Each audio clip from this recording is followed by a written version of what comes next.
Behind bars, power doesn't belong to the guards. It belongs to the gangs. The Aryan Brotherhood and the Mexican Mafia have turned America's prisons into battlefields, running drugs, ordering murders, and ruling through fear. With less than 1% of the prison population, they've committed nearly 20% of the murders. This isn't just prison politics. It's organized crime with steel bars for office walls. The modern story of America's deadliest prison gangs begins in the chaos of overcrowded cell blocks and racial tension that defined mid-20th century incarceration. After World War II, U.S. prisons swelled with a rising number of inmates, many of whom were veterans carrying battlefield discipline and violence into institutions unprepared to control them. The roots of the Aryan Brotherhood. The Aryan Brotherhood, AB, emerged in California's San Quentin prison during the 1960s. At the time, prisons were rapidly integrating racially, a shift that often sparked conflict. White inmates, outnumbered and feeling threatened, banded together for protection. Originally calling themselves the Diamond Tooth Gang or Bluebird Gang, they evolved into the Aryan Brotherhood, borrowing symbols from Nazi Germany, including swastikas and SS lightning bolts, to forge a militant identity. The Brotherhood's motto, later recorded in FBI files, was simple and chilling. Blood in, blood out. To join, a recruit had to spill blood, usually by attacking another inmate. Leaving was nearly impossible. The only exit was death. By the 1970s, the AB had developed into far more than a protection clique. They were a structured, violent organization with a council of leaders directing operations across California's maximum security prisons. Inmates described them as both Brotherhood and Death Squad, feared even by other gangs. According to the U.S. Department of Justice, the AB became responsible for orchestrating murders that kept prisons under a permanent shadow of violence. The rise of the Mexican Mafia, La M. While the Aryan Brotherhood was forming, another gang was born just a few hundred miles away inside the Deuel Vocational Institution in Tracy, California. In 1957, a group of young Mexican-American inmates organized themselves into what became known as the Mexican Mafia, or La M, the Spanish letter M. Founded by Luis Huero Buff Flores, La M was initially built to unite Latino inmates for protection against rival groups. But from the very beginning, its ambitions stretched far beyond survival. Members established a strict hierarchy, collected taxes from smaller gangs, and enforced discipline through violence. The Los Angeles Times later reported that by the 1990s, the Mexican Mafia had grown into a shadow government inside California prisons. Inmates couldn't sell drugs, run gambling rackets, or even stage fights without paying tribute to La M. And if they refused? Retaliation was swift and deadly. How gangs became power brokers, both the Aryan Brotherhood and Mexican Mafia expanded their reach during the prison explosion of the 1970s and 1980s. America's tough-on-crime policies, longer sentences, mandatory minimums, and the war on drugs flooded prisons with new recruits. Overcrowding turned cell blocks into pressure cookers, where survival demanded allegiance. Prison gangs thrived because they provided three things that official systems couldn't: protection, order, and access to contraband. Guards were often outnumbered and undertrained, leaving the real enforcement of rules to gangs. These groups became de facto governments behind bars, issuing death sentences, resolving disputes, and profiting from every ounce of drugs that entered through smuggled packages or corrupt staff. The statistics of terror. By the 1990s, the Department of Justice estimated that the Aryan Brotherhood controlled operations in federal and state prisons from California to Texas. Despite representing less than 1% of the prison population, they were linked to up to 20% of prison murders. At the same time, the Mexican Mafia exerted such dominance that prosecutors in Los Angeles revealed entire neighborhoods were paying street taxes, dictated by leaders who were physically locked away, yet ruling through coded letters, smuggled notes, and smuggled cell phones. One federal prosecutor summed it up bluntly: when you walk into a prison yard in California, you are entering their territory. Guards keep order only as long as the gangs allow it. A culture of violence. The Brotherhood and La Ame cemented their reputations through ritualized violence. Members ordered murders not just of rivals but of their own, ensuring fear maintained loyalty. Testimonies in federal court revealed that the AB executed its own members for disobedience, sometimes over minor violations like drug debts or disrespectful words. Similarly, the Mexican Mafia enforced rules with a zero-tolerance policy. Greenlighting someone, putting them on the gang's hit list, meant every loyal Latino inmate was obligated to attack on sight. This system kept thousands of prisoners in line without a single guard's involvement. The structure of fear. From the beginning, the Aryan Brotherhood established itself as more than a loose crew of white inmates. They developed a militarized chain of command that resembled both a secret society and a mafia family. At the top was a ruling commission, a handful of elders who issued orders, decided disputes, and sanctioned murders. Below them, lieutenants and soldiers carried out the dirty work, extorting weaker inmates, controlling the drug trade, and carrying out executions. Every member was bound by blood oath. To join, a recruit had to commit murder, what insiders called earning your bones. Once inside, leaving was impossible.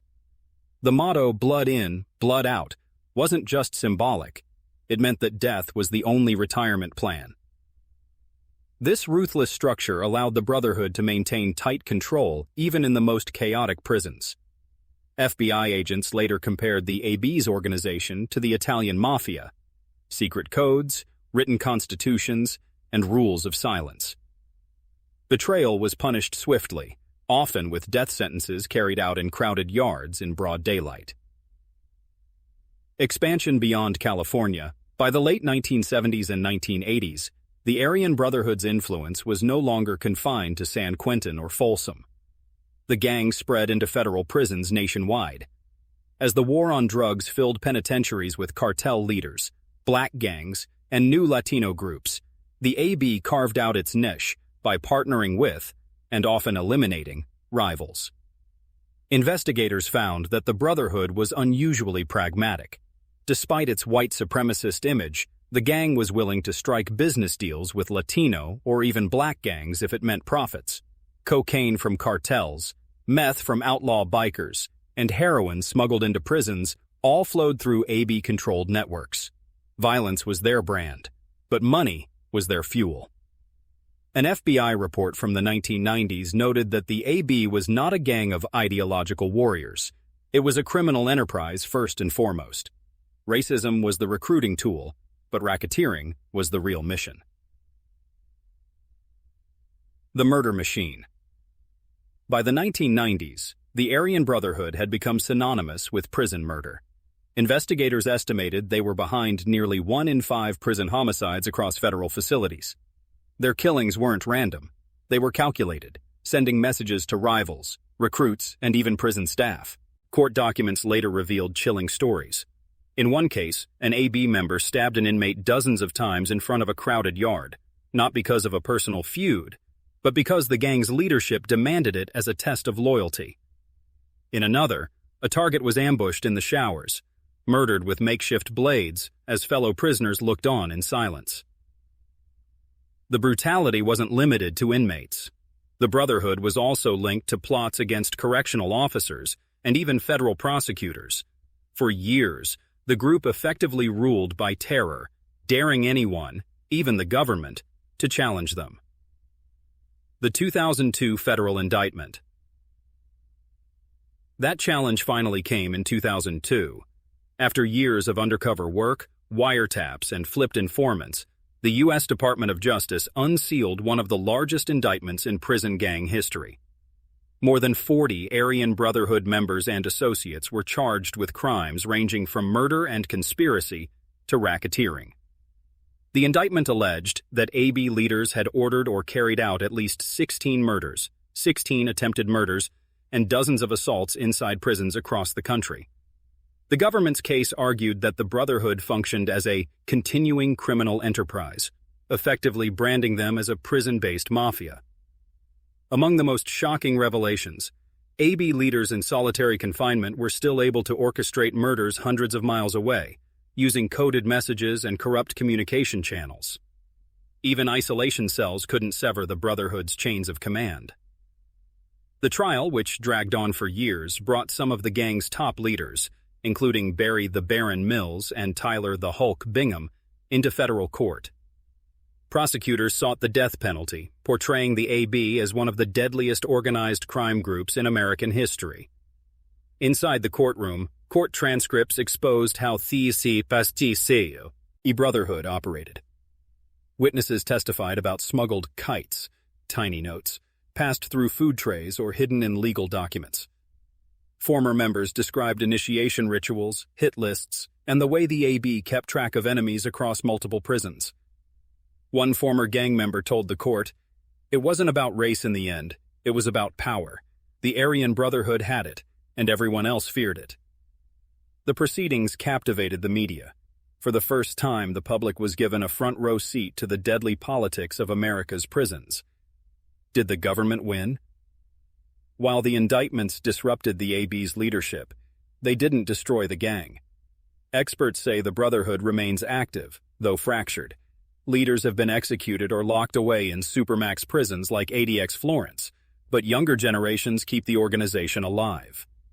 Even in the 2020s, reports continue to link AB members to drug trafficking, murder for hire, and alliances with outside criminal groups.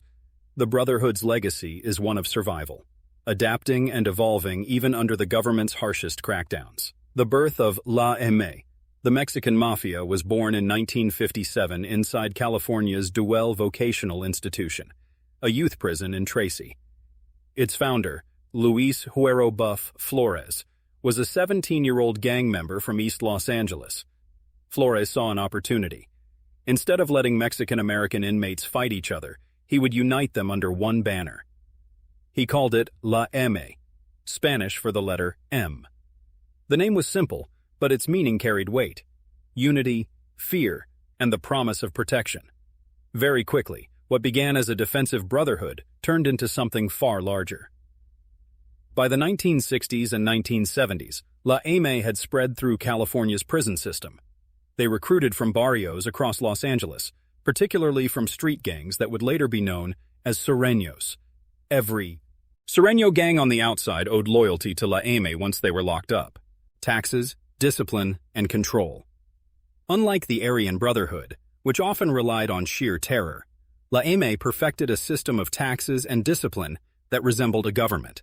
Smaller Latino gangs inside California prisons were required to pay a tax to La M.A., usually a cut of profits from selling drugs or running gambling operations. Refusing to pay meant death. This system was so effective that by the 1980s, even large prison yards operated under Mexican Mafia law. Members used coded messages, smuggled notes, and even family visits to enforce their rules. Once someone was green-lighted, placed on La M.A.'s kill list, every loyal Latino inmate had a duty to strike on sight. In this way, La M.A. didn't just control contraband, they controlled life and death inside prison walls. Extending power beyond the walls. What made La M.A. truly dangerous was its ability to project power outside prison gates. Federal investigations revealed that Mexican Mafia members behind bars dictated orders to street gangs across Los Angeles. In neighborhoods like Boyle Heights and East LA Street, dealers had to pay tribute to La M.A. to operate. They called it the street tax. Even street gangs with long rivalries were forced to set aside differences because La M.A. demanded it. If they resisted, they faced deadly consequences from soldiers on the outside who carried out prison orders.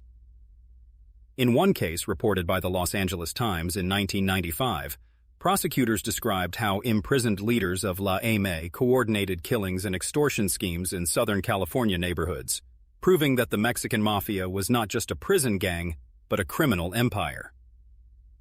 Murder as governance. La M.A.'s reputation was enforced with ruthless violence. Inmates testified in court that anyone who refused to pay taxes, disobeyed orders, or even showed disrespect could be killed. One chilling example. In 1971, Mexican Mafia members ordered the murder of a rival Nuestra Familia leader inside Folsom Prison. The killing sparked one of the bloodiest gang wars in California's history. For decades afterward, La M and Nuestra Familia battled for control of Latino prison yards, with dozens of murders on both sides. By the 1990s, the gang was so feared that even high-ranking members of other prison groups acknowledged their dominance.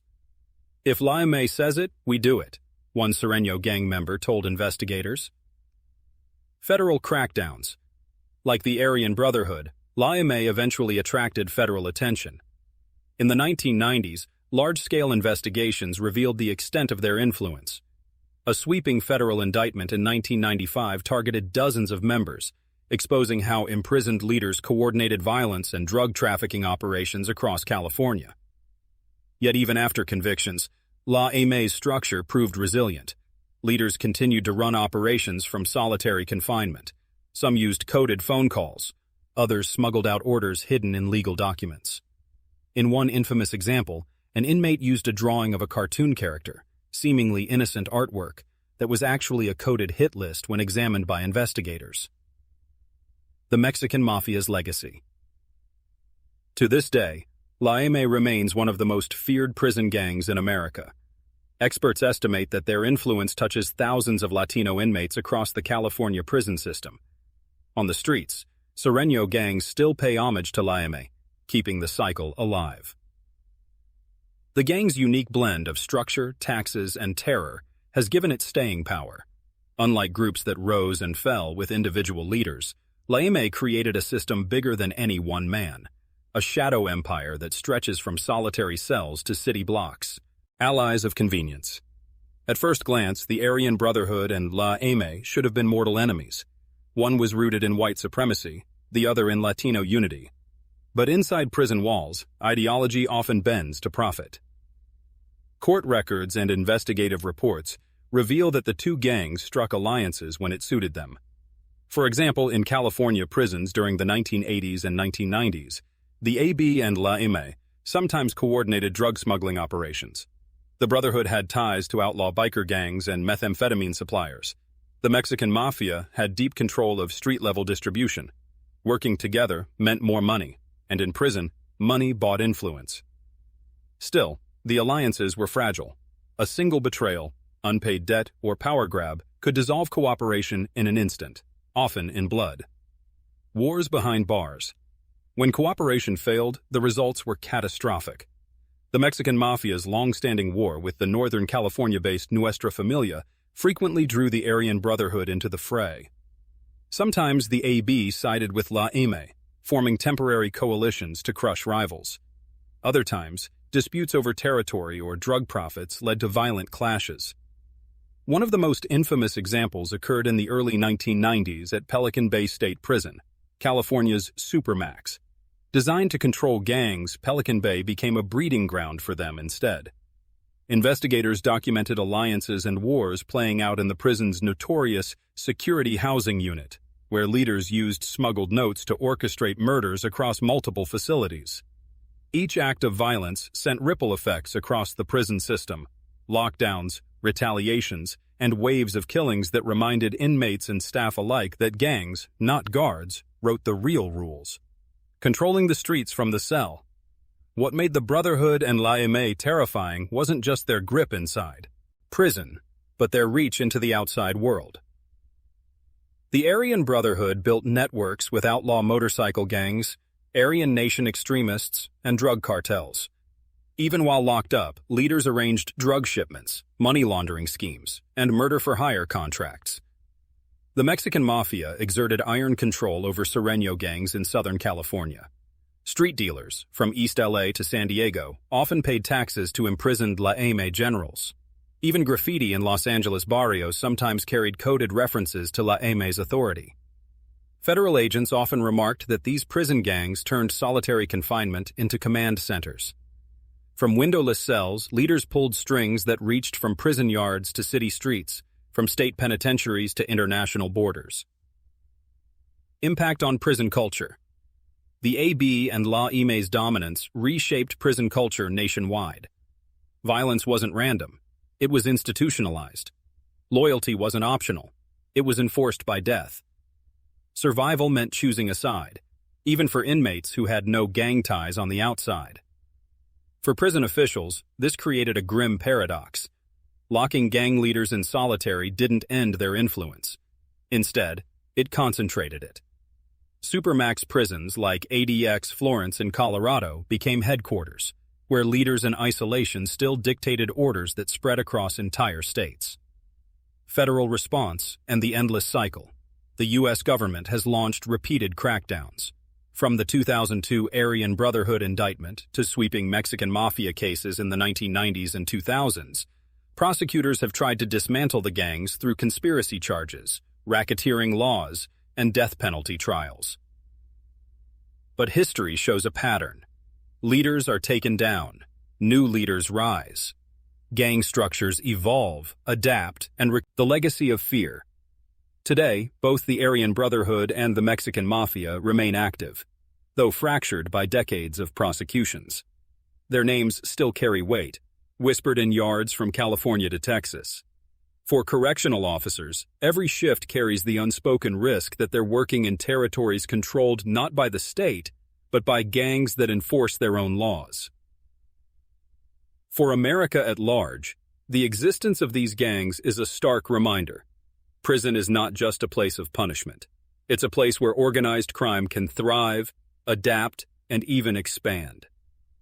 The Brotherhood and La Eme proved one haunting truth. You don't need freedom to build an empire. All you need is fear, loyalty, and the will to rule through violence. The power of America's deadliest prison gangs is best understood through the cases that exposed their reach. The Aryan Brotherhood, 1980s-2000s. Court files revealed hit lists written on scraps of paper, passed hand to hand across maximum security yards. One infamous case showed AB leaders ordering a contract killing in another state, while locked in solitary confinement. The gang's ability to direct murder-for-hire operations from behind bars stunned investigators and proved their control wasn't limited by prison walls. The Mexican Mafia, 1990s. Federal wiretaps picked up conversations between La Eme leaders inside Pelican Bay and drug dealers in East LA. From isolation cells, generals dictated tax rates on street dealers. One phone call could raise or lower the cost of dealing drugs in entire neighborhoods, making clear that La Eme's influence wasn't just about prison survival, it was about running a shadow economy. Pelican Bay, the SHU Wars. In the Supermax's notorious security housing unit, investigators uncovered a coded system of artwork, poetry, and letters used by gang leaders to pass messages. A cartoon doodle could carry AE's death sentence. A coded poem could greenlight an enemy. These creative methods highlighted the sophistication of prison gangs and the constant game of cat and mouse between gangs and authorities. These case studies reveal the brutal efficiency of the Brotherhood and La Eme, the ability to turn confinement into command and cages into control rooms. Behind the walls of America's toughest prisons, the Aryan Brotherhood and the Mexican Mafia built legacies of blood, loyalty, and fear. Their names still echo through cell blocks and city streets, proof that even in cages, power thrives where violence and loyalty collide. And for the rest of us, their stories are a chilling reminder. Sometimes the most dangerous criminal empires are the ones built behind bars,